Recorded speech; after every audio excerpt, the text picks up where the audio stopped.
Inheritance.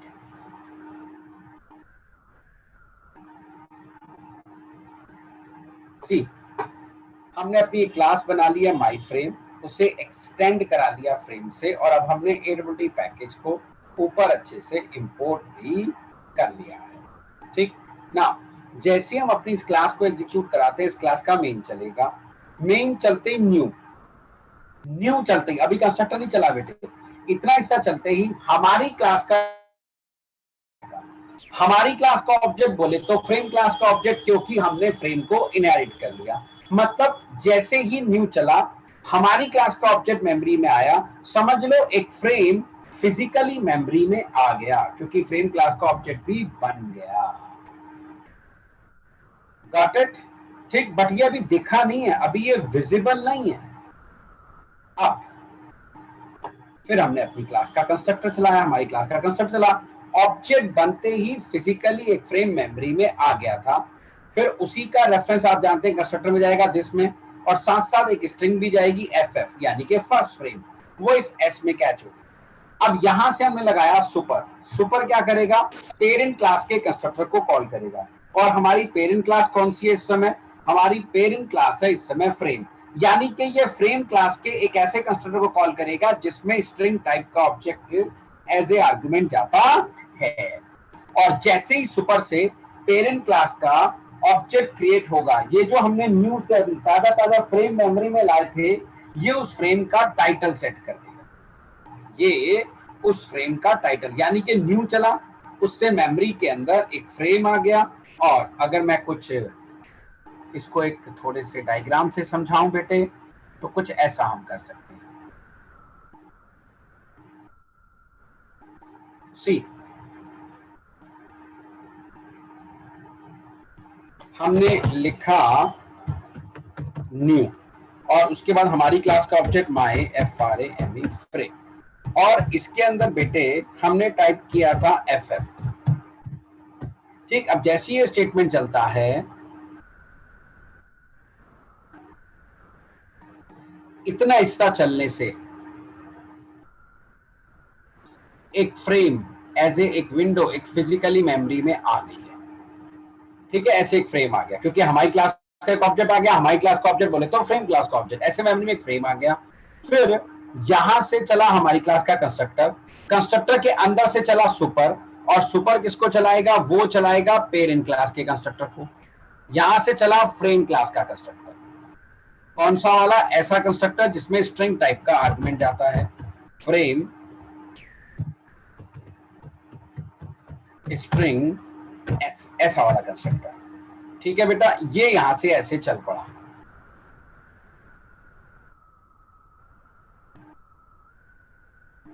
अब ध्यान से समझना, जैसी न्यू चला एक फ्रेम फिजिकली मेमोरी में आ गया, उसके बाद कंस्ट्रक्टर चलता है, कंस्ट्रक्टर के अंदर से सुपर से पापा कंस्ट्रक्टर चला, ये इसमें आ गया SS। और फिर इस कंस्ट्रक्टर ने क्या किया बेटे? ये जो हमारी नया ताजा ताजा फ्रेम आया था, इसका क्या सेट कर दिया? इसका सेट कर दिया उसने टाइटल। तो यह FF जो होगा, अब वो यहाँ पे आ जाएगा, इसके टाइटल यहाँ पे FF नजर आ जाएगा।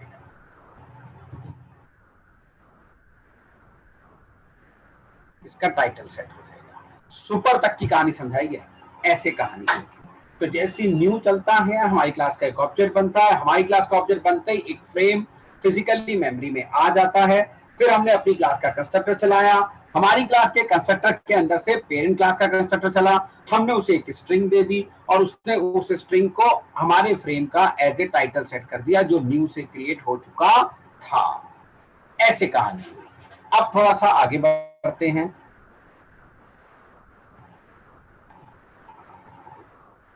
फिर अब फ्रेम क्लास का मेथड है सेट साइज, जो हमारी क्लास में आ गया, और इस फ्रेम का रेफरेंस अंदर है ही, और कंस्ट्रक्टर में हर चीज के पीछे दिस लगा होता है। तो ये जो फ्रेम का ऑब्जेक्ट बना था, इसका रेफरेंस अंदर आया दिस में, और यहाँ इसी फ्रेम के ऊपर चला सेट साइज 400 बाय 400। इससे हमारे फ्रेम की विड्थ एंड हाइट सेट हो गई। और ये जो विड्थ एंड हाइट जाती है, ये जाती है पिक्सल के अंदर, इसकी जो यूनिट है वो होती है पिक्सल। अभी भी दिखा नहीं है, फ्रेम फिजिकली मेमोरी में आ चुका है बेटा, उसका टाइटल सेट हो चुका है, ठीक, उसकी विड्थ एंड हाइट भी सेट हो चुकी है, बट अभी विजिबल नहीं हुआ। और जब आप फ्रेम को शो करना चाहते हो तो आपको फ्रेम के ऊपर फ्रेम क्लास का एक मेथड चलाना पड़ेगा, सेट विजिबल, जो हमने चला दिया ट्रू, क्योंकि सारे मेथड हमारी क्लास में मौजूद हैं।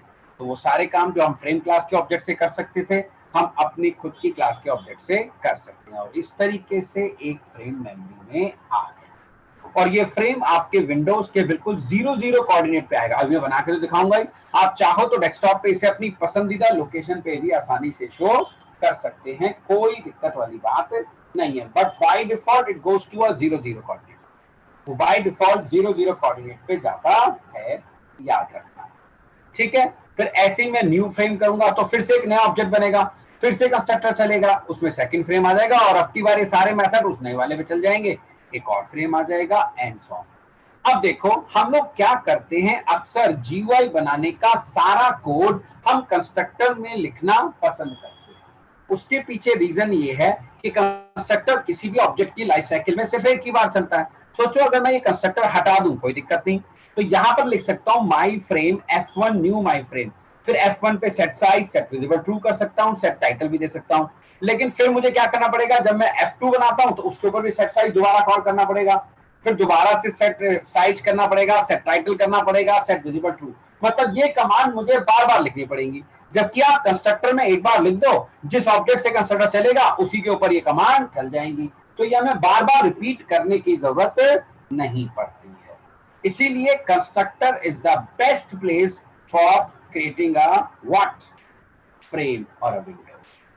तो ये हमने आपको अभी पहला फ्रेम बनाना सिखाया है, प्यारी विंडो बनानी सिखाई है।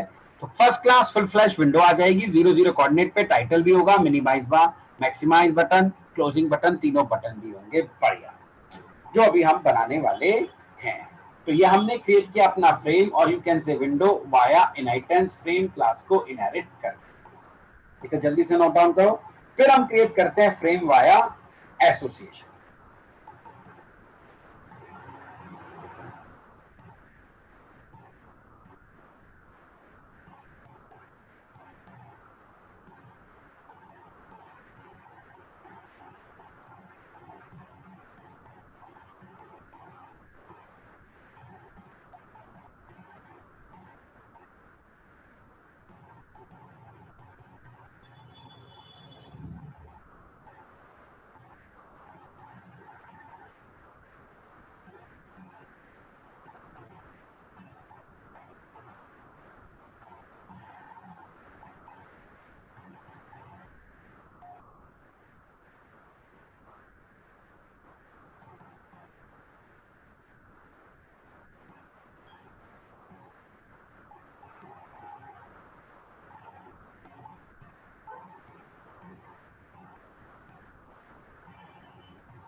हो गया बेटा?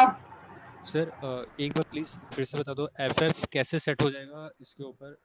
सेटल है, यहाँ से जाएगा ना, सुपर से पेरेंट क्लास का नहीं चलेगा कंस्ट्रक्टर, सुपर से ये एसएफ किस में आ गया? यहाँ पे माई फ्रेम में। माई फ्रेंड के एस में आ गया ना, माई फ्रेम का इसमें एस से किसके पास चला गया? पेरेंट के पास, सुपर आज सुपर सुपर से। पेरेंट क्लास के कंस्ट्रक्टर में कोड लिखा हुआ है, जो ऑब्जेक्ट बना था उसका टाइटल सेट कर देगा। और सर उसके बाद फिर ये हमारे न्यू ऑब्जेक्ट में सेट कर देगा एफ को, ऐसे अरे ना? न्यू में क्यों सेट करेगा यार, ऑब्जेक्ट बन तो गया न्यू से बेटा। सर हमारे न्यू में क्यों सेट करेगा, ये तो रहा, ये हमारा न्यू तो था, इससे ऑब्जेक्ट बन तो गया, ये फ्रेम क्लास का ऑब्जेक्ट ही तो है बेटा न्यू करते ही। अच्छा सर, हाँ ये हाँ न्यू से फ्रेम क्लास का ऑब्जेक्ट आ तो गया, ये हमारा ऑब्जेक्ट या फ्रेम का ऑब्जेक्ट, बात तो एक ही है। हाँ हाँ सर, ठीक है। और इसमें फिर अच्छा, हाँ सर ठीक है, इससे सेट हो जाएगा। बस, अब जब न्यू से ये फ्रेम सेट हो गया, फिर हमने अपनी क्लास का कंस्ट्रक्ट चलाया, उसके अंदर से पेरेंट का, और पेरेंट ने ये जो फ्रेम आ चुका था इसका टाइटल सेट कर ऐसे दिया। सेट हो जाएगा, ठीक है सर। सिंपल बेटा, ऐसे हो गई ये कहानी, ओके सर। हमारा काम अच्छे से हो गया, ऐसे सेट हुआ ये। लो साफ कर लो दोबारा से।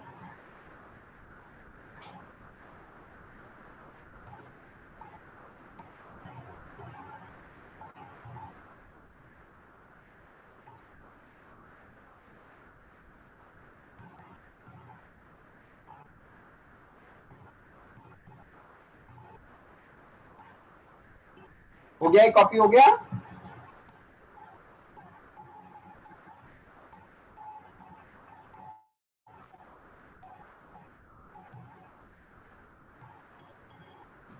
यस सर, हो गया। अब मैं बेटा जी आपको फ्रेम बनाना सिखाता हूं वाया इनहेरिटेंस। ये तो इनहेरिटेंस था वाया एसोसिएशन, मतलब हम फ्रेम क्लास का ऑब्जेक्ट अब अपनी क्लास में बनाएंगे। ये देखो, हमने अपनी क्लास बनाई माई फ्रेम, और ये फ्रेम क्लास का एक रेफरेंस वेरिएबल डिफाइन कर दिया अपनी क्लास में। अभी सिर्फ रेफरेंस वेरिएबल डिफाइन किया बेटे, अभी फ्रेम क्लास का कोई ऑब्जेक्ट बना नहीं है, उसका रेफरेंस इस एफ में आया नहीं है। आप जानते हो पूरी जावा की पिक्चर 3 चीजों पे चलती है, एंटरटेनमेंट, एंटरटेनमेंट एंड एंटरटेनमेंट। तो अभी तो ये पहला एंटरटेनमेंट है, सिर्फ रेफरेंस वेरिएबल। ठीक है, अब आ जाओ यहाँ पे। जैसे ही मैं अपनी इस क्लास को एग्जीक्यूट करूंगा तो मेन चलेगा, मेन के अंदर से न्यू, न्यू करते ही हमारी क्लास का एक ऑब्जेक्ट पैदा हो गया। अब फ्रेम का नहीं होगा क्योंकि हमारी क्लास में फ्रेम को इनहेरिट नहीं कर रखा बेटे। तो न्यू करते ही हमारी क्लास का एक ऑब्जेक्ट पैदा हुआ, उसके अंदर ये एफ पैदा हो गया, इंस्टेंस डाटा मेंबर है। और आप जानते हैं ऑब्जेक्ट के अंदर इंस्टेंस डाटा मेंबर को ही मेमोरी मिल जाती है बेटे। हो गया पैदा। फिर हमारी क्लास का कंसेप्ट चला, फिर से एफ एफ इस एस में आया, और अब की बार हमने यहां बनाया न्यू फ्रेम। आप देख रहे हो यही वाला कंस्ट्रक्टर स्ट्रिंग पास कर रहा हूं, और यही वाला कंस्ट्रक्टर हम पिछले वाले प्रोग्राम में सुपर से चला देते। ठीक, अब एक नया फ्रेम क्लास का ऑब्जेक्ट बना, ये बना ऑब्जेक्ट, है ना। और ये एफ एफ, ये जो एफ एफ था ये उसका यहाँ पे टाइटल भी सेट हो गया। और जब ये ऑब्जेक्ट बन गया तो इसका रेफरेंस हमारे ऑब्जेक्ट के डब्बे में जो एफ था उसके अंदर आ गया, क्योंकि ऑब्जेक्ट तो इंडिपेंडेंट ही होते हैं, और हमारे पास एफ में रेफरेंस आ गया। तो ये फ्रेम बन चुका है, इसका टाइटल सेट हो चुका है, और इसका रेफरेंस हमारे पास एफ में आ गया। अब मैं एफ में सेट साइज दे दिया तो उसकी विड्थ एंड हाइट सेट हो गई, और सेट विजिबल ट्रू कर दूं तो ये फ्रेम दिख जाएगा। ऐसे अपनी क्लास का दूसरा ऑब्जेक्ट बनाऊंगा तो फिर से एफ पैदा हो जाएगा, फिर से कंस्ट्रक्ट जाएगा, फिर से एक नया फ्रेम पैदा होगा, उसका रेफरेंस फिर से एफ में आ जाएगा, फिर सारे मेथड उसके ऊपर चल जाएंगे। अगर मैं चाहूं तो यहां से वेरिएबल हटा सकता हूं, मैं लिख सकता हूं यहाँ पे फ्रेम एफ, ये छोटा सा मैंने गुचर मुचर लिखा हुआ, फ्रेम एफ यहाँ पे भी कर सकता हूँ। इससे क्या होगा, ये लोकल वेरिएबल हो जाएगा, और ये फ्रेम सिर्फ कंस्ट्रक्टर में यूज हो पाएगा, जबकि मैं इस फ्रेम को अभी अपनी क्लास के अदर फंक्शन में भी यूज करने वाला हूं। तो बेटर है, इसलिए हम इसको क्लास लेवल पे डिफाइन कर देते हैं। तो व्हाट वी डू, हम अपनी जितनी भी कंपोनेंट क्लासेस हैं उनके रेफरेंस वेरिएबल्स को क्लास लेवल पे डिफाइन करते हैं, फिर उन्हें कंस्ट्रक्टर में क्रिएट कर देते हैं, और फिर पूरे के पूरे प्रोग्राम में उन्हें कहीं भी यूज करते रहते हैं। इसलिए एक छोटा सा रूल भी आता है, लिख लो, always defines the reference variables, always defines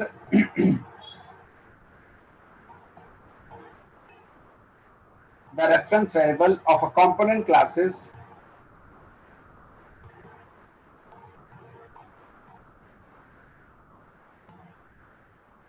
always define the reference variable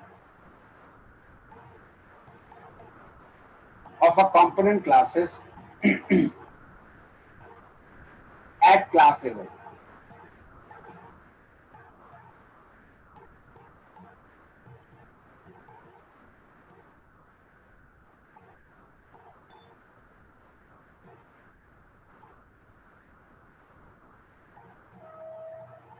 Always define the reference variable of a component classes at class level and create the object of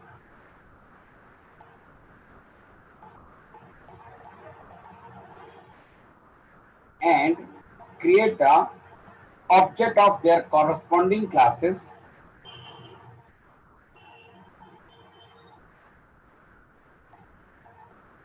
and create the object of their corresponding classes into the constructor.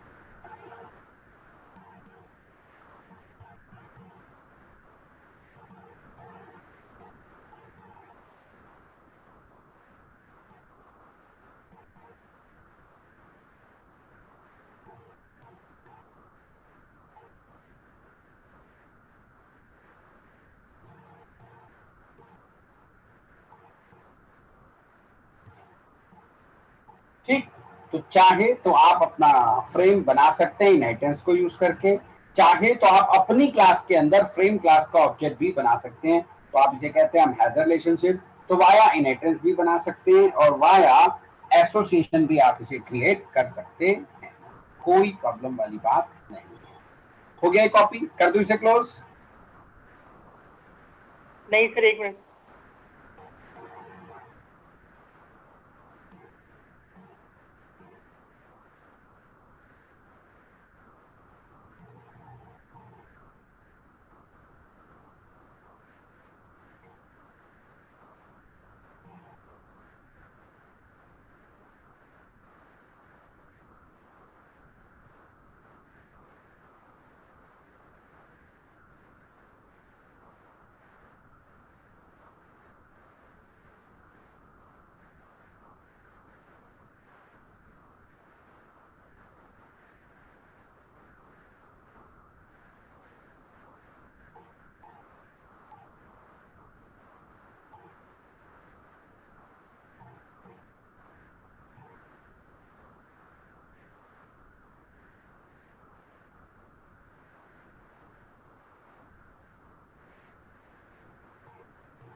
कर they close?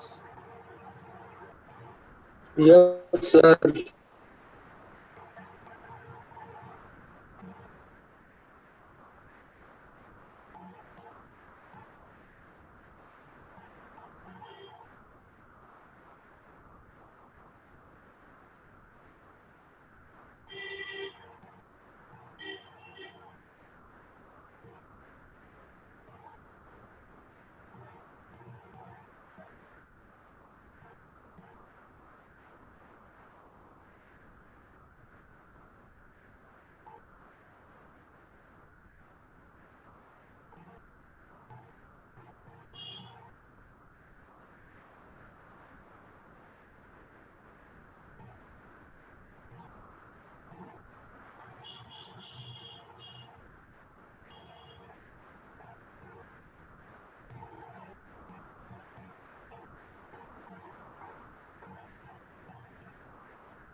Done?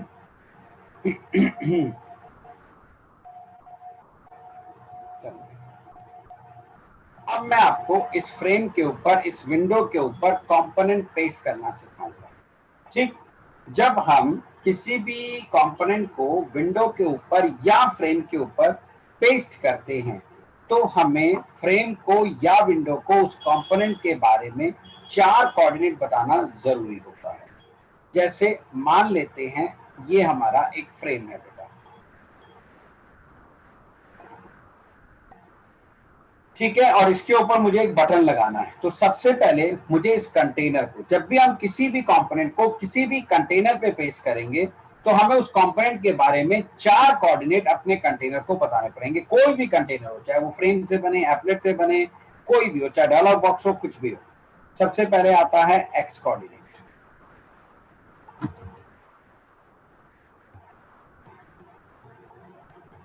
फिर आएगा Y coordinate,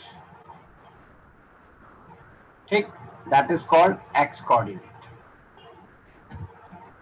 फिर आता है Y coordinate, फिर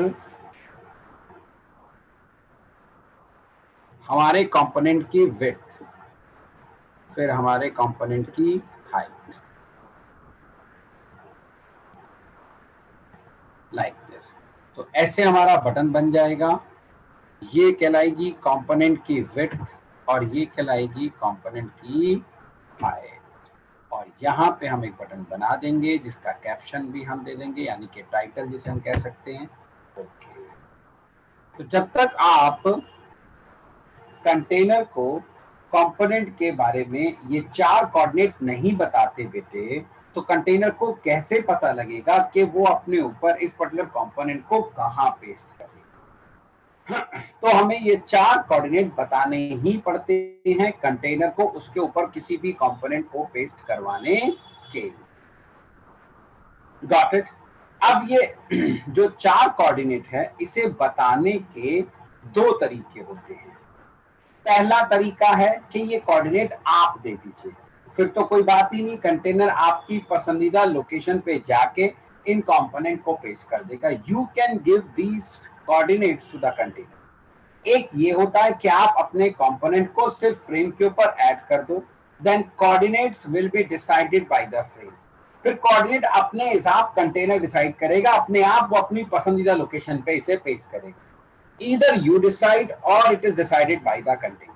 या तो आप डिसाइड करेंगे या कंटेनर। जब कंटेनर इसके कोऑर्डिनेट को डिसाइड करता है तो उस कॉन्सेप्ट को कहते हैं लेआउट। क्या कहते हैं? लेआउट। लेआउट का मतलब होता है layouts are predefined ways for arranging a component on a container and every layout has got a one design। तो लेआउट का मतलब शुद्ध हिंदी में होता है बिछाने के तरीके। तो इन लोगों ने क्या दिए हैं, कंपोनेंट को कंटेनर के ऊपर पेस्ट करने के हमें कुछ प्री डिफाइंड डिजाइन दे दिए और कहा अगर तुम कंटेनर को इनमें से कोई डिजाइन बता दो तो फिर तो वो आपके कंपोनेंट डिजाइन को देख देख के चिपकाता जाएगा, फिर आपसे कोऑर्डिनेट नहीं मांगेगा क्योंकि अब तो उसे डिजाइन के हिसाब से कंपोनेंट को पेस्ट करना है। ठीक। और अगर आप कोई डिजाइन नहीं दे रहे हैं कंटेनर को तो वो कहेगा भैया कोऑर्डिनेट दे दे, फिर मैं तेरे हिसाब से लगाऊंगा।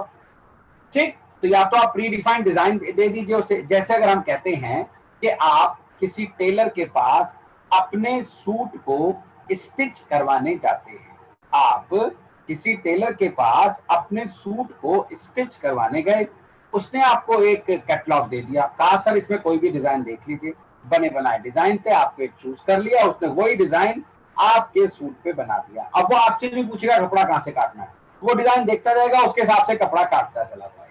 ठीक, वो एक प्री डिफाइंड डिजाइन हो गया। Got it. लेकिन अगर आपको कोई भी डिजाइन पसंद नहीं आता तो फिर टेलर साहब कहेंगे सर आप बताते जाइए, हम वैसे वैसे कपड़ा कट करके आपके हिसाब से सूट को स्टिच कर देते हैं। तो बिल्कुल यहां पर भी हमारे पास कुछ प्री डिफाइंड डिजाइन होते हैं जिन्हें हम लेआउट्स कहते हैं। ठीक, तो लेआउट तो अभी हम आगे पढ़ेंगे, इसकी डेफिनेशन भी वहीं आगे लिख पाऊंगा जब मैं स्विंग पढ़ाऊंगा। फिलहाल एडब्ल्यूटी के केस में हम कोऑर्डिनेट खुद बताने जा रहे हैं कंटेनर, और हर कंटेनर का एक डिफॉल्ट लेआउट होता ही होता है। जब आप उसके ऊपर कोई भी कंपोनेंट पेश करोगे तो वो आपके कोऑर्डिनेट कभी कंसीडर नहीं करेगा, वो अपने डिफॉल्ट लेआउट के हिसाब से ही सारे कंपोनेंट पेश करेगा। तो अगर आप चाहते हैं कि आपके कंपोनेंट कंटेनर के ऊपर जाके आपकी पसंदीदा लोकेशन पे पेस्ट हो, तो आपको कंटेनर के डिफॉल्ट लेआउट को रिमूव करना पड़ेगा, खत्म करना पड़ेगा, तब वो आपके कोऑर्डिनेट को कंसीडर करेगा, अदरवाइज नहीं। तो वो कैसे करते हैं वो मैं भी आपको बताने जा रहा हूं। तो अब हम अपने इस कंटेनर के ऊपर कंपोनेंट को पेस्ट करने जा रहे हैं। अब देखो, जब भी हम किसी भी कंपोनेंट को कंटेनर के ऊपर पेस्ट करेंगे तो 3 स्टेप का गेम है। पहला स्टेप है उस कंपोनेंट का ऑब्जेक्ट बनाइए, जैसे बटन पेस्ट करना है तो बटन क्लास का ऑब्जेक्ट बनाइए। दूसरा स्टेप है उसके आप कोऑर्डिनेट सेट कर दीजिए, और फिर तीसरा स्टेप है हमारे पास कंटेनर क्लास का एक मेथड है ऐड, जिसके अंदर आर्गुमेंट जाता है कंपोनेंट क्लास का। इसलिए तो कल हायरार्की दिखाई थी मैंने, लाइक दिस। ये कंटेनर का है तो ये फिर कंटेनर से विंडो में गया, विंडो से फ्रेम के पास भी आया, डायलॉग के पास भी गया, और यही कंटेनर से पैनल के पास भी जाएगा, पैनल से एपेट के पास भी चला जाएगा। ठीक, तो आप क्या करेंगे, पहले कंपोनेंट का ऑब्जेक्ट बनाएंगे, फिर उसका कोऑर्डिनेट सेट करेंगे, फिर फ्रेम पे ऐड चला के उसे इसमें पास कर देंगे, जिससे ये फ्रेम के ऊपर पेस्ट कर दिया जाता है। चाइल्ड का रेफरेंस पेज में कैच हो जाएगा। कंपोनेंट सारे कंपोनेंट की टॉपमोस्ट क्लास है, इसलिए इसमें किसी भी कंपोनेंट का ऑब्जेक्ट पास किया जा सकता है। तो ऑब्जेक्ट बनाइए, कोऑर्डिनेट सेट कीजिए, फ्रेम पे ऐड कीजिए, ऑब्जेक्ट बनाइए, कोऑर्डिनेट सेट कीजिए और फ्रेम के ऊपर ऐड कर दीजिए। तो इस तरीके से हम अपना प्यारा सा GUI बनाते हैं इन केस ऑफ AWT, क्योंकि अभी हम बात ही AWT की कर रहे हैं। लेट्स सी, देखें जरा।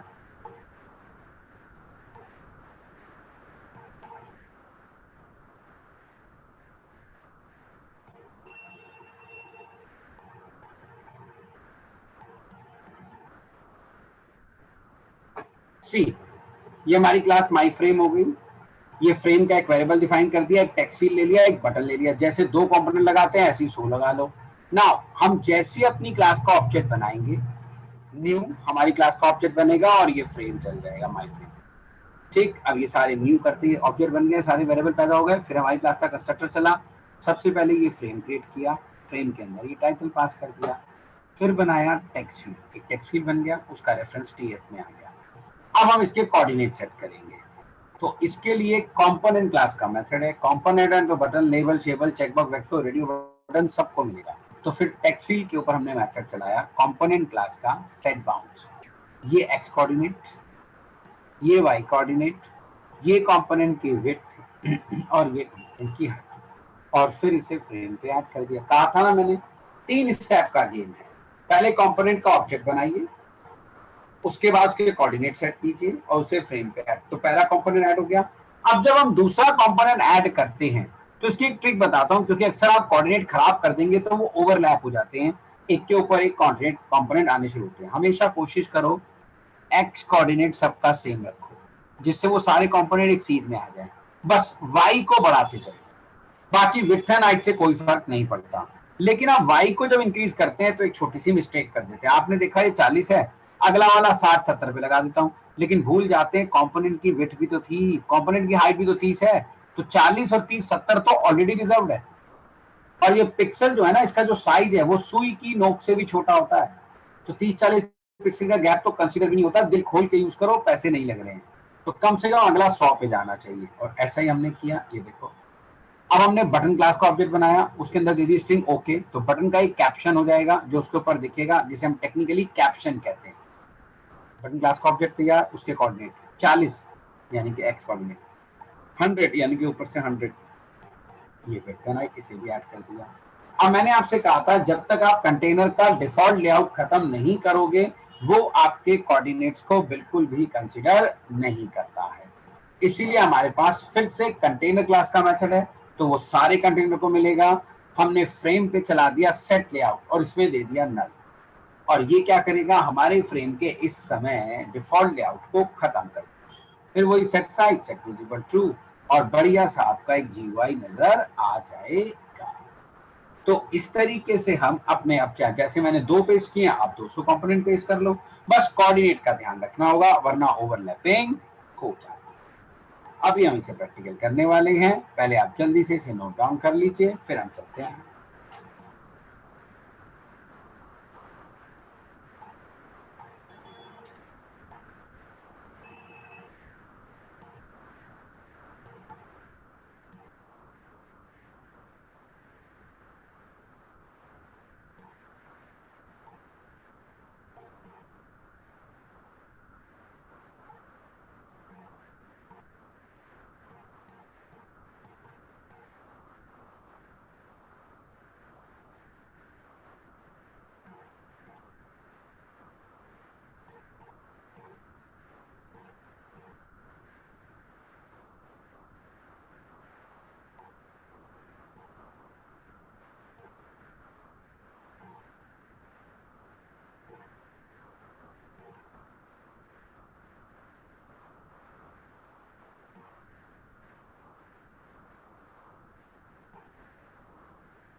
हो गया बेटा?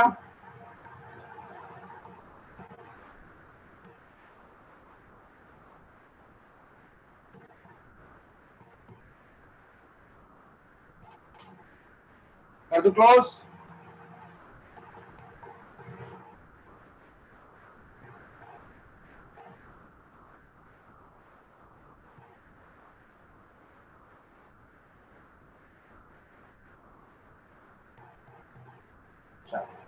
अब जरा पहले हम इसका प्रैक्टिकल करके देख लेते हैं।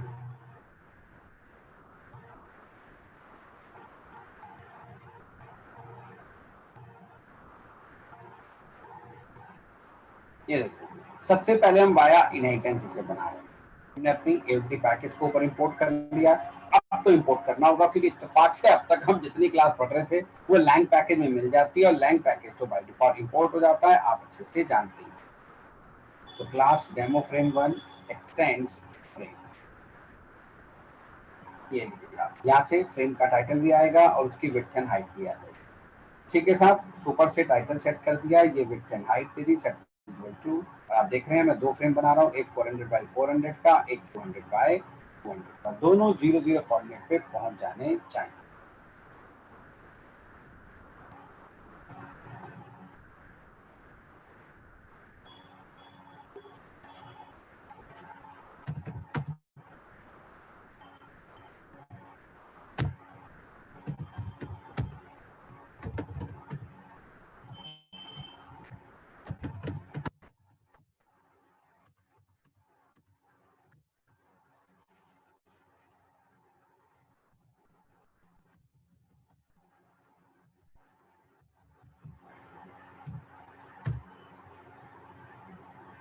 ये देखो दोनों 0 0 पे आएंगे, एक 400 बाई 400 का, एक 200 बाई 200, ये विड्थ ये हाइट।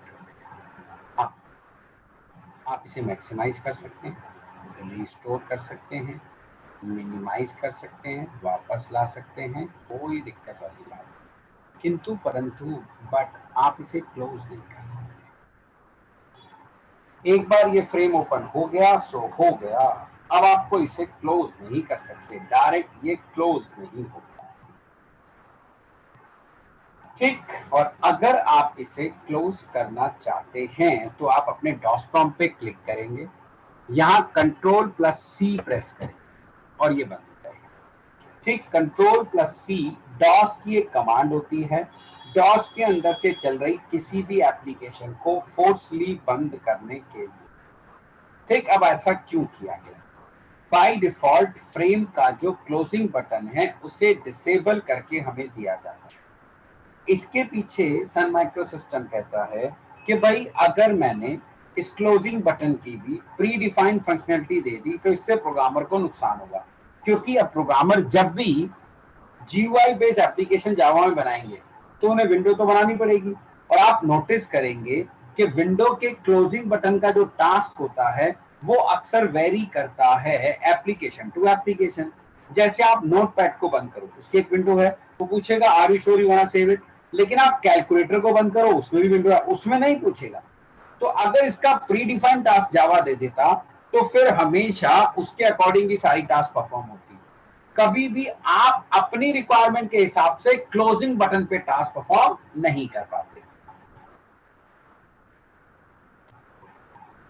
बस इसी चीज से बचने के उसने कहा कि मैं इसे बाय डिफॉल्ट डिसेबल कर रहा हूं, मैं इसे बाय डिफॉल्ट डिसेबल कर रहा हूं। आप इवन ट्रैप करके अपने हिसाब से इसका क्लोजिंग बटन का टास्क डिसाइड कर लीजिए। ठीक, जब तक अब आपको इवन हैंडलिंग नहीं आ जाती, अभी मैं शुरू करने ही वाला हूं जल्दी ही, तो आप तब तक के लिए इसे कंट्रोल सी से बंद कर सकते हैं। तो हमने अभी अपना सिर्फ पहला फ्रेम बनाया, फर्स्ट क्लास टाइटल भी आया, minimize button, maximize button, closing button, सब कुछ था, विड्थ एंड हाइट थी, टाइटल बार थी, but closing button by default disable था। नाउ अब हम बनाते हैं एक और तरीके से फ्रेम, ये अब की बार एसोसिएशन से बना रहा हूं। हमारी क्लास में फ्रेम क्लास का रेफरेंस वेरिएबल है। अब आप देखिए, जैसे इस क्लास को चलाऊंगा बेटे मेन चलेगा, मेन के अंदर से हमारी क्लास का ऑब्जेक्ट बना तो एफ तैयार हो गया, फिर ये चला हमारा कंस्ट्रक्टर, पास कर दिया एसोसिएशन, एसोसिएशन आ गया यहाँ पे, और ये बनाया ओरिजिनल फ्रेम का ऑब्जेक्ट और ये स्ट्रिंग इसमें दे दी, टाइटल सेट हो गया और ओरिजिनल का रेफरेंस हमारे पास आ गया। फिर सेट साइड सेट वेरिएबल कर दो। अगर मैं चाहूं तो फ्रेम क्लास का ऑब्जेक्ट इंडिपेंडेंट भी बना सकता हूं, उसके भी set size set variable true कर सकता हूं। अब देख रहे हो आपको ये लाइनें बार बार रिपीट करनी पड़ रही है नहीं पड़ रही है मुझे, इससे बेटर क्या, इससे बेटर है एक बार और ऑब्जेक्ट बना लो, उसके लिए भी सारी लाइनें चल जाएंगी, एक बार और बना लो उसके लिए भी। उससे फायदा क्या होगा, आपको बार बार ये लाइनें रिपीट करने की जरूरत नहीं पड़ेगी। Got it? चलो देखिए,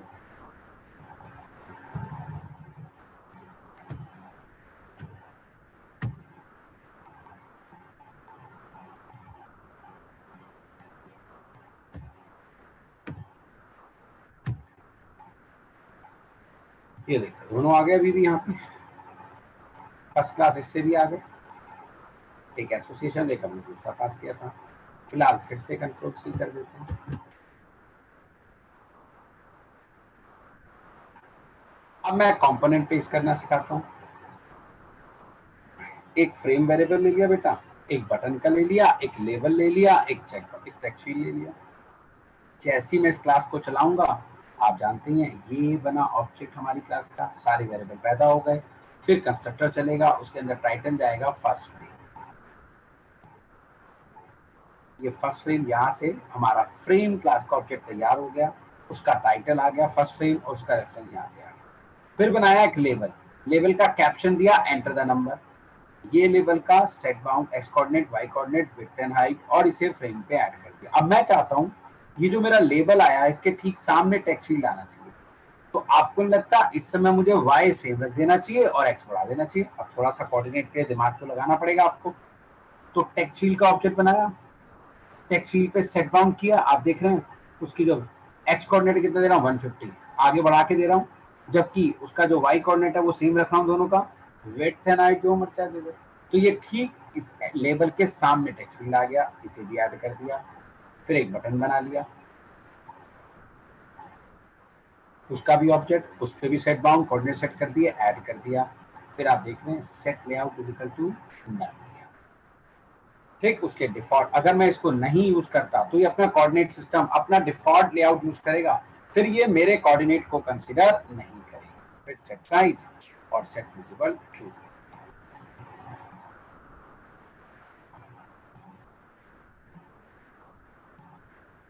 ठीक है जनाब, आती है हमारी बात समझ में सबको अच्छे से? हो गया हमारा काम, चलो अच्छे।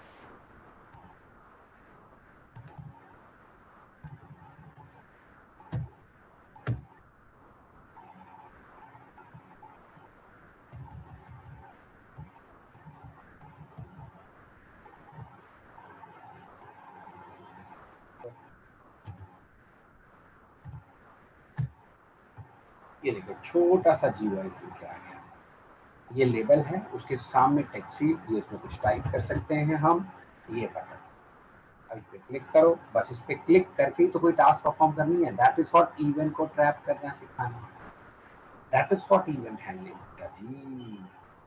ठीक है, आ गया ना फर्स्ट क्लास? अब ये तो चलेगा नहीं, कंट्रोल सी का सारा। तो अभी बार बार फ्रेम कहाँ आता है? हमारे 0 0 कोऑर्डिनेट पे। चलो अब आपको सिखाता हूँ फ्रेम को आपको अपनी पसंदीदा लोकेशन पे शो करना डेस्कटॉप के ऊपर। देखो अभी आप चलाते तो कहाँ आता है 0 0 पे, मैं चाहता हूँ यहीं कहीं ऐसे बढ़िया सा आ जाए फ्रेम, बीच में कर सकते। कैसे करेंगे अब ये सिखाता हूँ ना। Frame, button, label, text field, जैसी कंस्ट्रक्टर चलेगा फ्रेम बन गया, label, set bound, add text field, label, set bound, add button, सारे कंपोनेंट ऐड हो गए। अब फ्रेम क्लास का एक मेथड है गेट टूलकिट, जो हमें टूलकिट क्लास का ऑब्जेक्ट रिटर्न करेगा जो AWD पैकेज में पड़ी हुई है। हमारे पास टूलकिट क्लास का ऑब्जेक्ट आ गया। टूलकिट का मेथड है गेट स्क्रीन साइज, और ये आपके जो डेस्कटॉप है उसकी विड्थ एंड हाइट दे देगा, विड्थ एंड हाइट पिक्सल, ठीक है। और वो देगा एक डायमेंशन क्लास के ऑब्जेक्ट के अंदर। इस डायमेंशन क्लास के अंदर दो डेटा मेंबर है विड्थ, तो इस स्क्रीन साइज पे डॉट विड्थ लगूंगा तो पूरे फ्रेम की, पूरे डेस्कटॉप की विड्थ आ जाएगी, और हाइट करूंगा तो उसकी हाइट आ जाएगी। अब मैंने उसके बाद क्या किया, ये देखो स्क्रीन साइज पे यानी कि डायमेंशन क्लास के ऑब्जेक्ट के ऊपर मैंने लिखा विड्थ, तो ये पूरे डेस्कटॉप की विड्थ आ गई। इससे कुछ मल्टीप्लाई डिवाइड करके मैंने नई विड्थ निकाल दी, फिर हाइट उससे भी मल्टीप्लाई डिवाइड करके एक नई विड्थ निकाली। मतलब मैं अपनी कोऑर्डिनेट निकाल रहा हूँ भाई, अगर दो से डिवाइड कर दूं तो सेंटर में आ जाएगा बिल्कुल मेरा फ्रेम। मैं अपने हिसाब से डिवाइड मल्टीप्लाई डिवाइड कर रहा हूँ ना। अब मैं चलाने वाला हूँ, ध्यान से देखना,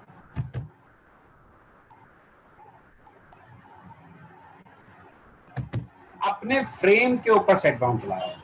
ध्यान से सुनो, जब आप किसी कंपोनेंट पे सेट बाउंड चलाते हैं तो वो विद रिस्पेक्ट टू फ्रेम चलते हैं, फ्रेम से वो अपना एक्स कोऑर्डिनेट वाई कोऑर्डिनेट लेते हैं। लेकिन जब आप फ्रेम पे सेट बाउंड चलाते हो तो with respect to desktop.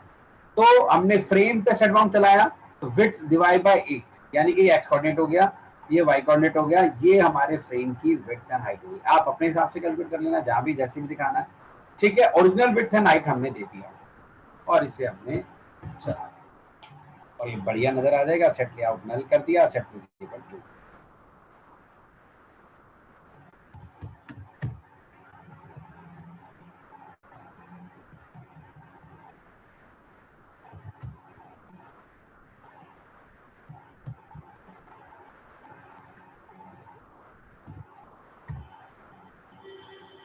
First class देखो हमारी पर्सनल लोकेशन पे आ रही है। अब ये 0 0 पे नहीं आ। अगर आप चाहते हो कि मैं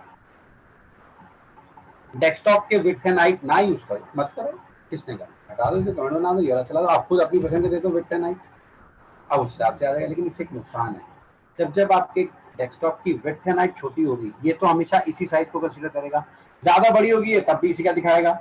अब आप इतनी बड़ी स्क्रीन पे अगर चलाते हो तो विड्थ एंड हाइट बढ़ जाएगी अपने आप, पर आपके कोऑर्डिनेट तो यही के ही रहेंगे। अगर आप किसी छोटे लैपटॉप पे चलाओगे तब भी आपके कोऑर्डिनेट यही के यही रहेंगे, तो कब हो जाएगा? इसलिए हम स्क्रीन की पहले विड्थ एंड हाइट निकाल लेते हैं। बड़ी स्क्रीन है तो हमारे फ्रेम की एडजस्टमेंट उसी के हिसाब से हो जाएगी, छोटी स्क्रीन है तो हमारे फ्रेम की एडजस्टमेंट उसी के साथ। ठीक, आगे बात समझ में? चलो जरा, अब इसे चला रहे थे, अभी भी आ जाएगा, लेकिन अभी हमेशा फिक्स रहेगा बेटा।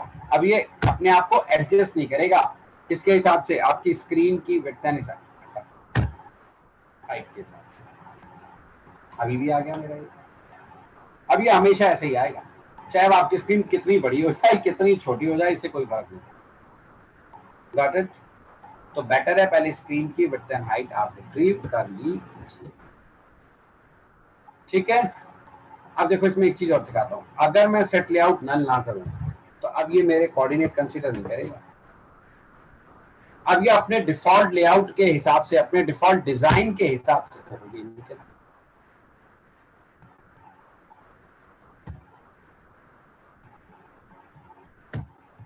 नहीं, ये देखो कितना अजीबोगरीब आ गया।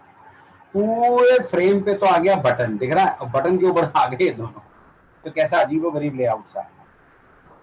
तो लेआउट को यूज करने की भी एक ट्रिक होती है, ऐसे यूज नहीं कर सकते। तो अब इसने डिफॉल्ट लेआउट यूज कर लिया, क्योंकि मैंने सेट लेआउट को नल वाली कमांड को कमेंट बना दिया था। इसलिए जब जब हम अपने कोऑर्डिनेट देंगे तब तब हमें सेट लेआउट यूज करना पड़ेगा। ठीक, चलिए अब यहीं से शुरुआत कर लीजिए। जल्दी से सारे प्रोग्राम कॉपी कीजिए फटाफट, और फिर मैं आपको इवन हैंडलिंग सिखाऊंगा।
कर दो क्लोज, हो गया बेटा?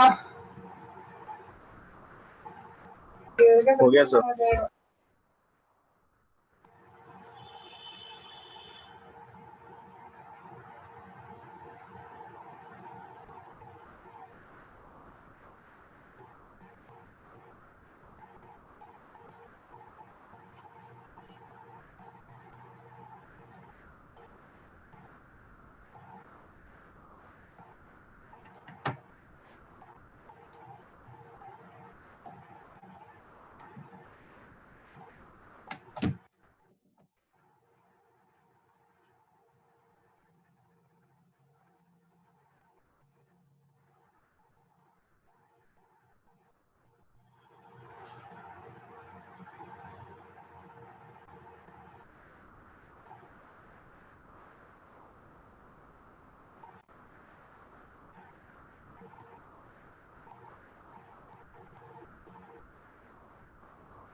कर दो क्लोज, हो गया बेटा?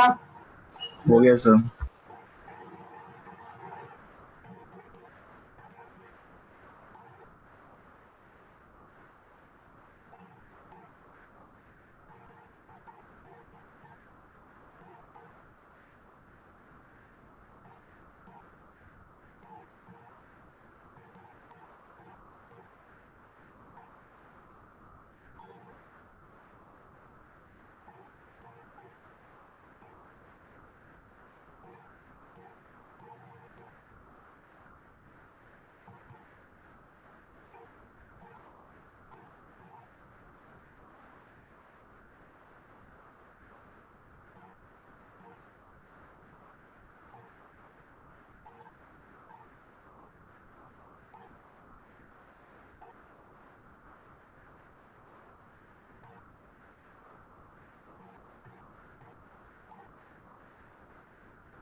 हो गया सर।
कर दो क्लोज बेटा।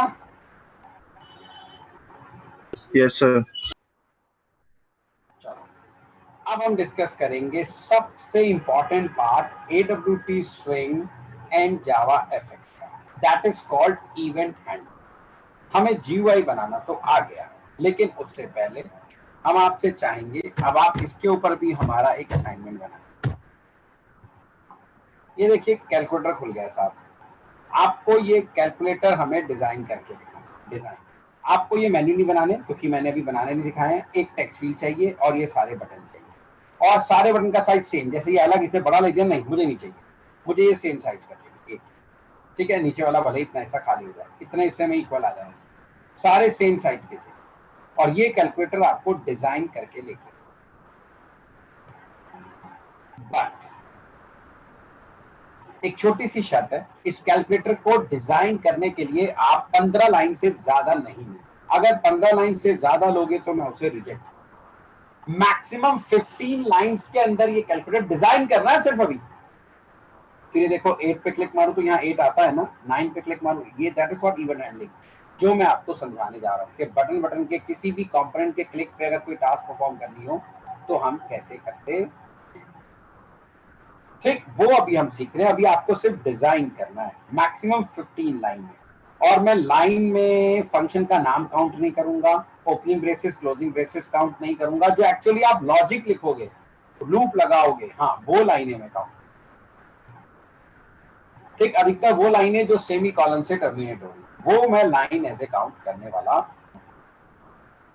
मैक्सिमम 15 लाइनों में डिजाइन होना चाहिए, ये पूरा कर दिया।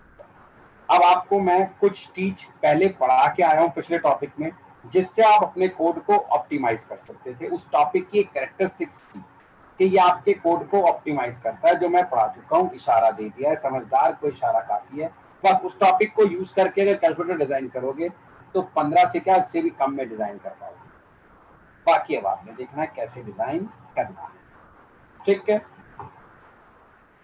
अब हम बात करेंगे सबसे इंपॉर्टेंट टॉपिक की, that is called event handling.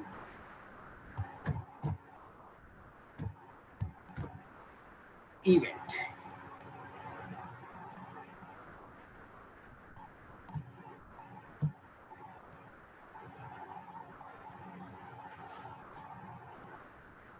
देखिए साहब, इवेंट तो हम रोज ही रियल लाइफ में वर्ड यूज करते ही करते हैं। इससे पहले, अब क्योंकि ये मैं AWT में इसलिए समझा रहा हूं कि AWT की इवेंट हैंडलिंग को as it is carry forward किया गया स्विंग में, और स्विंग से इसे कैरी फॉरवर्ड किया गया है जावा एफएक्स एज इट इज। ठीक है जनाब, आती है हमारी बात समझ में सबको अच्छे से? एज इट इज ये कैरी फॉरवर्ड हुआ है। इसलिए अगर मैं आपको इसे AWT में ही सिखा दूंगा, एक दो प्रोग्राम चला लेंगे, तो स्विंग वगैरह में फिर कोई दिक्कत नहीं है। तो बात करते हैं इवेंट हैंडलिंग की। तो हैंडलिंग वर्ड अभी हटा देते हैं, सिर्फ बात करते हैं इवेंट वर्ड। और आप जानते हैं हम पहले सारा डिस्कशन एक रियल वर्ड में जाके करेंगे, तब कंप्यूटर्स में है। तो क्या आप में से कोई मुझे बता सकता है इवेंट का मतलब, by giving some real world example? Event word का मतलब अगर कोई बता पाए थोड़ा बहुत, एनीबॉडी नोज? सुना होगा इवेंट वर्ड तो। Sir college fest. College fest, absolutely right, पहला एग्जांपल, गुड एग्जांपल, शाबाश। और बताओ सर इवेंट का मतलब हम ऐसे ले सकते हैं, कोई टास्क परफॉर्म होना, लाइक एग्जांपल बेटा, एग्जांपल बेटे। किसी की शादी हो रही है, वो भी चलो शादी हो रही है मान लेते हैं, बिल्कुल मानेंगे, शादी मैरिज भी एक इवेंट है। वैसे बेटा वो इवेंट कम है, वो तो बर्थडे सेलिब्रेशन। है, बर्थडे सेलिब्रेशन वो भी एक इवेंट मान लेते हैं। वो घटना नहीं है, वो बेचारी तो दुर्घटना है। चलो साहब बर्थडे सेलिब्रेट भी मान लेते हैं, बिल्कुल मान लेते हैं। ठीक, और बताओ, और सोचो, शाबाश। कॉलेज में फेस्ट भी एक इवेंट है।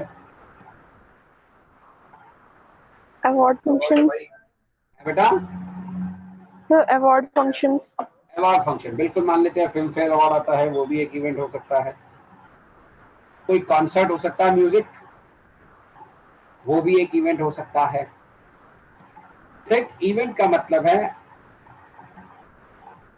Occurrence of anything. ठीक, देखो मैरिज एक इवेंट है, लेकिन जब तक वो अकर नहीं होगी तब तक वो इवेंट घटेगा नहीं। तो हम शुद्ध हिंदी में से इवेंट का मतलब घटना है, लेकिन हम एक्चुअली में क्या बोलेंगे, किसी घटना का घटना, वो इवेंट कहलाता है। किसी घटना का घटना, जब तक वो घटना घटेगी नहीं तब तक वो इवेंट अकर नहीं होगा। तो मैरिज एक इवेंट है, लेकिन जब तक होगी नहीं, हाँ, if marriage is occurring, marriage is happening, तब हम कह सकते हैं हाँ कि घटना घट रही है। ठीक, और वो बुरी हो तो वो दुर्घटना हो जाती है, अच्छी है तो हम उसे घटना कह सकते हैं। तो ऐसे बहुत सारे हम एग्जांपल दे सकते हैं, है ना। Any action to be taken, occurrence of anything, शुद्ध हिंदी में कह सकते हैं किसी घटना का घटना, उसे हम एक इवेंट कहते हैं, अकरेंस ऑफ एनीथिंग। ठीक, तो ये तो ही हमारी छोटी सी एक डेफिनेशन किसकी, इवेंट। अब ध्यान से सुनो, जब कोई घटना घटती है इस दुनिया में, जब कोई घटना घटती है इस दुनिया में, तो वो हमेशा किसी ना किसी ऑब्जेक्ट के ऊपर ही, रियल वर्ल्ड के ऑब्जेक्ट के ऊपर घटती है। फिर से सुनना, मैंने कहा जब भी इस दुनिया में कभी भी कोई भी घटना घटती है तो वो रियल वर्ल्ड के किसी ना किसी ऑब्जेक्ट के ऊपर ही घटती है। और हम जब किसी ऑब्जेक्ट पे कोई घटना घटती है तो उस घटना के घटने का हम तभी बिलीव करते हैं जब उस घटना के घटने से उस ऑब्जेक्ट की स्टेट में चेंज हो जाए, नहीं तो हम बिलीव ही नहीं करते कि घटना घटी। तो काफी ज्यादा घटना घटना हो गया, तो फिर से रिवाइज करता हूं। मैंने कहा कि जब भी किसी रियल वर्ल्ड के ऑब्जेक्ट के ऊपर कोई घटना घटती है, क्योंकि घटती तो वो किसी ना किसी रियल वर्ल्ड के ऑब्जेक्ट के ऊपर ही है, तो हमने कहा जब भी किसी रियल वर्ल्ड के ऑब्जेक्ट के ऊपर कोई घटना घटती है तो हम उस घटना के घटने का, हम उस घटना के घटने का तभी बिलीव करते हैं जब उस घटना के घटने से ऑब्जेक्ट की स्टेट में चेंज हो जाए। तो अगर घटना घट गई किसी ऑब्जेक्ट पे और उसकी स्टेट में चेंज नहीं हुई तो हम बिलीव ही नहीं करते कि घटना घटी है, जबकि घटना तो एक्चुअल में घटी थी, but we are not believing that, क्योंकि उसके घटने से ऑब्जेक्ट की स्टेट में कोई चेंज नहीं हुआ। ठीक, अब इसको एग्जाम्पल के तौर पे समझाने की कोशिश करते हैं घटना के घटने से। लेकिन उससे पहले आज ऑब्जेक्ट की एक और हमने तीसरी कैरेक्टरिस्टिक्स के बारे में बात करी, और वो है स्टेट। इससे पहले मैंने ऑब्जेक्ट की आपको दो प्रॉपर्टीज बताई थी बेटे जी, एक ऑब्जेक्ट का बिहेवियर और एक ऑब्जेक्ट की प्रॉपर्टीज। प्रॉपर्टीज ये बताती हैं कि वो ऑब्जेक्ट दिखता कैसे है, बिहेवियर ये बताता है कि वो ऑब्जेक्ट क्या क्या काम कर सकता है। और आज ऑब्जेक्ट की, रियल वर्ल्ड के ऑब्जेक्ट की, हम तीसरी कैरेक्टरिस्टिक्स के बारे में बात कर रहे हैं, दैट इज कॉल्ड स्टेट। उसे हम स्टेट कहते हैं। ठीक है, तो एक्चुअली में देखा जाए तो दो ही होती है, प्रॉपर्टीज एंड बिहेवियर, दो ही है बेटे। जो ये स्टेट है ना ऑब्जेक्ट की, वो उसकी प्रॉपर्टीज के अंदर की करंट वैल्यू को हम ऑब्जेक्ट की स्टेट कहते हैं। और ये प्रॉपर्टीज हमारे प्रोग्राम में एज ए डाटा मेंबर में जाती हैं। तो डाटा मेंबर के अंदर की जो करंट वैल्यू होगी किसी भी ऑब्जेक्ट की, वो उसकी करंट स्टेट कहलाती है। अब लेट अस सपोज अगर हम ऑफिस में क्लास ले रहे होते तो मैं आपको ये एग्जांपल देता कि भाई आज मैं सुबह ऑफिस आ रहा था, मैं अपना एक पेन आपको दिखाता और मैं आपसे कहता कि बेटा देखो आज मैं सुबह आ रहा था, ये पेन अचानक मेरे हाथ से छूट गया और सड़क पे गिर गया और इसके ऊपर से ट्रक गुजर गया और मैं आपको पेन दिखा रहा हूँ, पेन बिल्कुल सही सलामत है, उस पर कोई खरोच नहीं आई, कुछ भी नहीं हुआ, और आपसे कह रहा हूँ बेटा ये पेन मेरे हाथ से सड़क पे नीचे गिर गया था। ठीक, आज ये घटना घटी मेरे साथ और आप मानने को ही तैयार नहीं, आप मानने को ही तैयार नहीं हो। सर पेन तो सही सलामत बोल रहे हैं, मैं भी सच कह रहा हूँ, क्योंकि जब ये पेन गिरा ट्रक आया, इसके ऊपर से ट्रक गुजर गया, जरूरी थोड़ा पहिया चढ़ेगा। तो घटना तो घट गई ना मेरे ऑब्जेक्ट के ऊपर, ट्रक तो उसके ऊपर से गुजर गया ना, तो घटना तो घट गई ना, बट अफसोस कि टायर नहीं चढ़ा तो मेरे पेन को कुछ भी नहीं हुआ। अब आप बिलीव नहीं कर रहे, लेकिन अगर कोई टायर चढ़ जाता ट्रक का और इसके दो टुकड़े हो जाते, तो पेन था, उसकी हाइट थी मान लिया पहले 6 इंच, अब वो टूट गया, दो टुकड़े हो गए, अब उसकी हाइट रह गई 3 इंच। तो आप देख सकते हैं वो हाइट क्या है, उसकी एक पेन की प्रॉपर्टीज, पहले उसकी करंट वैल्यू क्या थी 6 इंच, उस पर कोई घटना घटी है वो रह गया 3 इंच का, तो आप बिलीव करोगे ना इस पे कोई ना कोई घटना तो घटी है, कुछ ना कुछ तो हुआ है। सो दैट इज व्हाट हम यही कहते हैं कि जब भी कोई घटना घटेगी उसका घटना से जब तक ऑब्जेक्ट की प्रॉपर्टीज में चेंज नहीं होता तब तक हम बिलीव ही नहीं करते कि एक्चुअली में कोई घटना घटी है। जैसे अक्सर नाइट में जब हम सो रहे होते हैं तो हल्लन साहब आते हैं, हल्लन साहब तो आप समझ गए होंगे, अर्थक्वेक साहब आते हैं, भूकंप साहब आते हैं, कम तीव्रता के आते हैं। हम सुबह उठते हैं न्यूज में आया था कि भाई 4.2 3.2 की ऐसे तीव्रता का भूकंप आया, टचवुड वो कम तीव्रता का था, कम डेंसिटी का था, तो कोई नुकसान नहीं हुआ किसी को, कोई कैजुअलिटी नहीं हुई, तो हम सोचते हैं अरे यार आया होगा पता नहीं, मुझे बदल नहीं, मैं तो सो रहा था। लेकिन अगर भूकंप के आने से किसी का मकान गिर जाए, कोई कैजुअलिटी हो जाए, तो फिर तो आप मानोगे ना कि सच में भूकंप आया था, सच में कोई तो घटना घटी थी। तो वही तो मैं समझाने की कोशिश कर रहा हूँ, ठीक है साहब, कि हम घटना के घटने का तभी बिलीव करते हैं, ठीक है साहब, कि जब उस घटना के घटने से उस ऑब्जेक्ट की प्रॉपर्टीज में कोई चेंजेस हो जाते हैं, प्रॉपर्टीज में नहीं स्टेट में, और स्टेट होती है उसके प्रॉपर्टीज के अंदर की करंट वैल्यू। अदरवाइज हम कभी बिलीव ही नहीं करते हैं कि घटना घटी। जैसे एक और एग्जांपल दूं, अगर क्लास में होते आप मेरे सामने तो मैं ये बढ़िया सा एग्जांपल देता, आप में से किसी एक बच्चे को पकड़ता और कहता कि भाई एक बच्चा हमारे पास आया और कहने लगा सर मैं आज खली से लड़के आया। हमने उसे देखा, ठीक था, हमने कहा ये मसूर की दाल, क्या खली से लड़के आया? हमने कहा झूठ बोल रहा है, हमने उसे बता दिया। वो अगले दिन फिर आया, फिर कहने लगा सर देखो मैं आज फिर खली से लड़के आया हूँ, आप मानते क्यों नहीं? हमने फिर उसे देखा, फिर बता दिया। मैं कहा झूठ बोल रहा है। वो तीसरे दिन फिर आया, फिर आगे बोलने लगा सर आप बिलीव क्यों नहीं करते, मैं खली से लड़के आया हूँ। हमने कहा झूठ बोल रहा है। उसने बत्तीसी निकाली और हमें हाथ में रख के दिखा दी, देखो सर बत्तीसी टूटी हुई है, यानी कि मुक्का खा के आया हूँ, अब तो मानोगे ना? हमने कहा हाँ अब मान लेंगे, क्योंकि ऑब्जेक्ट की स्टेट में चेंज हो गया, उसकी बत्तीसी टूट गई है, अब हम जरूर बिलीव करेंगे कि कोई ना कोई घटना तो इसके साथ घटी है, ये जरूर उससे लड़के आया है। ठीक ऐसा ही हमारे साथ, तो इसीलिए इवेंट की जो टेक्निकल डेफिनेशन हो जाती है उसे हम कहते हैं बेटे event is a response of an object. लिख लो, event is a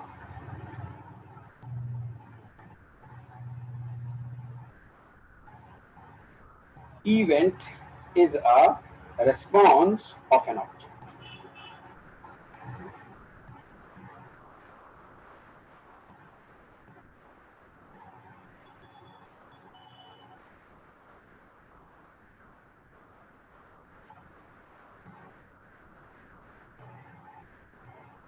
Event is a response of an object. ठीक, जब भी किसी ऑब्जेक्ट पे कोई घटना घटेगी वो उसमें क्या रिस्पॉन्स देगा, ठीक, उसी को हम इवेंट कहते हैं। अगर रिस्पॉन्स अकर ही नहीं होता तो हम बिलीव ही नहीं करते कि सच में कोई घटना घटी है। तभी देखो हमने अभी आपके सामने एक बटन बनाया था बेटे, हम बटन पे क्लिक कर रहे थे, अरे घटना तो घट रही थी, कोई रिस्पॉन्स नहीं आ रहा था, ठीक है। अगर उस बटन के क्लिक पे अगर मैं टेक्स्ट फील्ड में 10 दिखा देता तो आप मान जाते कोई घटना तो घटी है, जबकि घटना तो पहले भी घट रही थी बेटा जी, पर रेस्पॉन्स नहीं आ रहा था तो हम बिलीव ही नहीं कर रहे थे कि घटना घटेगी। तो इसलिए डेफिनेशन क्या हो गई कि event is just a response of an object. जब ऑब्जेक्ट पे कुछ होगा तो वो क्या रिस्पॉन्स करेगा तभी हम मानेंगे, ठीक है, घटना घटी है, नहीं तो हम मानेंगे नहीं। ठीक, जैसे अगर आप फिर से अगर क्लास में होते तो मैं एक बढ़िया सा एग्जांपल देता, मैं आप बच्चों से कहता टर्न अराउंड, सब घूम जाओ और पीछे दीवार की तरफ मुंह कर लो बोर्ड की बजाय। मैं बोर्ड पे मार्कर मारूंगा, टक की ऐसे साउंड आएगी और आपको मेरी तरफ घूम जाना, तो मैं पहली बार जोर से मारूंगा अपने मार्कर को बोर्ड के ऊपर, आपको साउंड सुनाई देगी, आप मेरी तरफ घूम जाओगे। फिर मैं आपसे कहता चलो एक बार और प्रैक्टिस करते हैं, फिर मैं बहुत हल्के से मार्कर बोर्ड पे मारता और कोई साउंड नहीं आती और आपको 10 मिनट खड़ा रखता, तो आप कहते सर मार्कर मारो, मैं तो कहूंगा मैं तो मार्कर मार रहा हूं, तुम ही नहीं घूम रहे।